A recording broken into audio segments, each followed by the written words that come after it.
Hey everyone, welcome to the Final Cut. So glad you could join us today. Got an interesting one for you from a familiar name.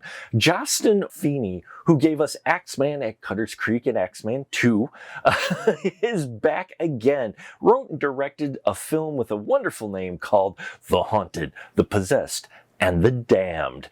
Yeah, and trying to give a synopsis of this film is a bit challenging only because there is a lot going on and packed within this film. We basically have the lives of people we are seeing played out. One of them is Adam Kroll, who's an insurance salesman who is got a bit of an issue with people, especially thinking that they're his friends. And when they find out they're not his friends, well, he ends up kind of flipping a switch and doing some mean and nasty things to him. Then we have a detective who she's a bit dirty herself. Let's just say she is not a model cop, to say the least, and she ends up getting involved on this case, and it ends up crossing paths with some folks that are from her past as well, and we see how she's affected by this and really want to catch this killer while at the same time dealing with her own inner demons. And then we are introduced to the various people in the in between, caught up in this investigation, become victims of Adam, become, interrogated by the detective, and just all of these threads end up becoming pulled more and more together as we learn more details of why Adam is the way he is. And as we learn more about him, he becomes even more disturbing to know.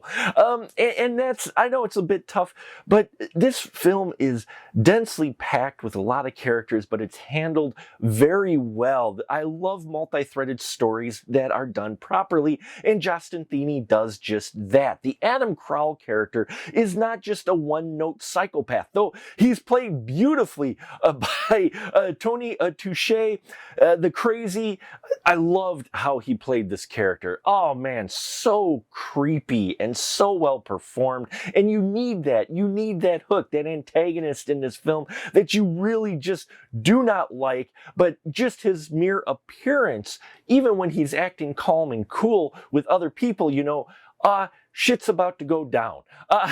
If someone says the wrong thing. So I loved that about this character, Adam Kroll, and the story they came up with him about. Now, Kristen Wall plays Kelsey Andrews, the detective.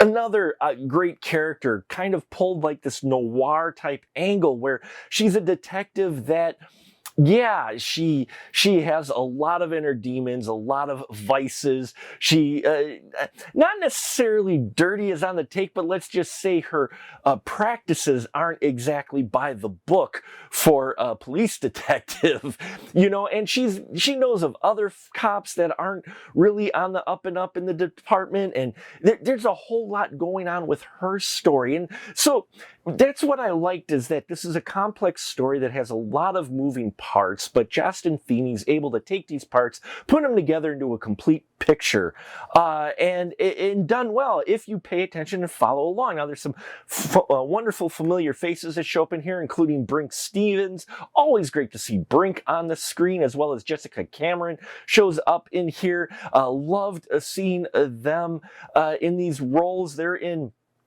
smaller roles, but the scenes that they do have, they make the most of it. And it's got this wonderful kind of little bit of washed out gray, feel to it in the colors. None of the colors pop for you. It's rather bleakly colored, and it's done on purpose to give it that extra gritty feeling. And I think that really accomplishes it well here. This aesthetic. I mean, it's a type of crime story that you may have kind of seen before, but there's enough of a twist and whatnot to keep you wondering where they're going to go with it. There are some very gruesome deaths in here, and the makeup makeup and practical effects in here looked really, really good.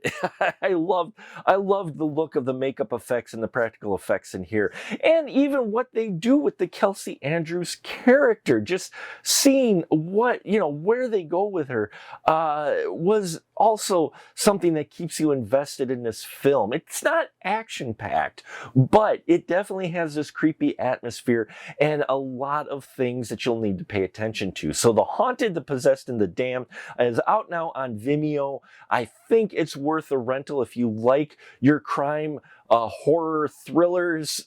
I think there's enough here to enjoy, especially if you like any of the folks that I've mentioned or any of Justin Feeney's previous work. You'll want to check this out. So The Haunted, the Possessed, and the Damned, check it out. If you have seen it, please leave your comments down below. Love to hear your constructive thoughts on that. Check out our Patreon. We got a lot there. We're gearing up for our vinyl countdown on It's Vinylly Mine, so stay tuned. You'll want to subscribe, like, and all that here so you can keep up with the 12 days of vinyl that I will be reviewing as we count down to the end of the year. That's coming up starting the 19th, so please check that out, and thank you for your support. And until next time, remember, keep that ticket stub.